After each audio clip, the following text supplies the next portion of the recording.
Here's another one of my riveting voiceovers from a pro race. This one is Ironman Cairns, of course, and I'll just go through the pro race and how it went and how it felt for anyone interested. The swim start was not too crazy. I didn't know who was in our group. It ended up being Braden leading, myself on his feet, after wrestling with Mike Phillips for those feet. He ended up winning that battle because he's huge and I'm tiny. And then he dropped the feet, so I kind of had to surge back up to Braden. But that's racing. I just got to maybe have some more whey protein or something, and I can bully my way to getting people's feet or to the front. Braden swam bloody quick. It did feel very maintainable for me, the pace. Obviously being on feet's a lot easier, and when I did test it out a few times, I thought, well, the pace I'm going to go is the same as his, so I might as well stay here and do the right thing, because the heat is not known to be my friend just yet, so I was a bit worried about overheating.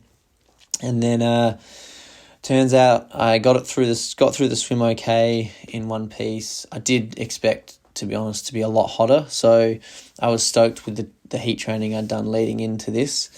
And then starting the bike, I thought, well, did it take a lot out of me? Am I able to push power now? Am I overheating already? And what I found out was that these hot races, you can allow for taking 20 watts off what you expected to push, just due to the heat, I guess. Everyone was just being more careful. We ended up putting about 10 minutes into lots of the chases, and I just didn't think we were pushing the pace that hard. I didn't think it would be that big of a gap.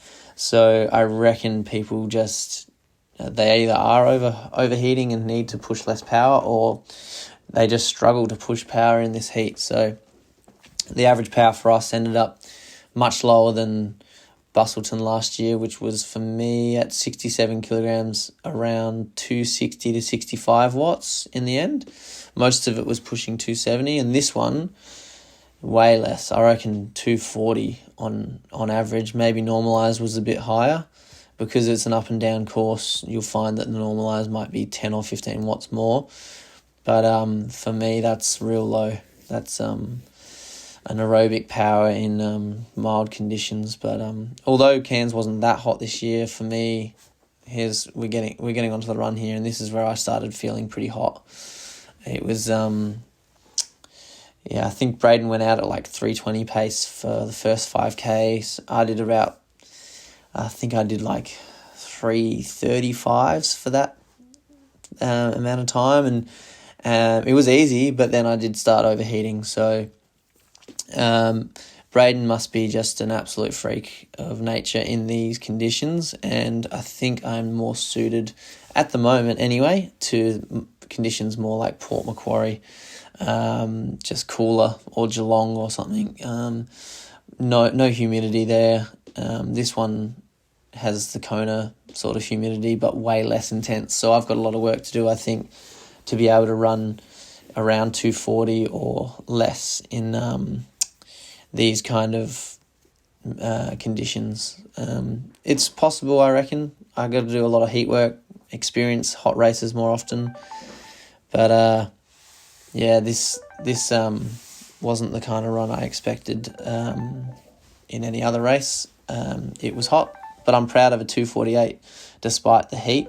Tim Van Berkel's also great in the heat, and he was coming up close behind me. So, more to come, and still very happy with Cairns. Hopefully I wasn't too monotone in this voiceover like I've been told in the past.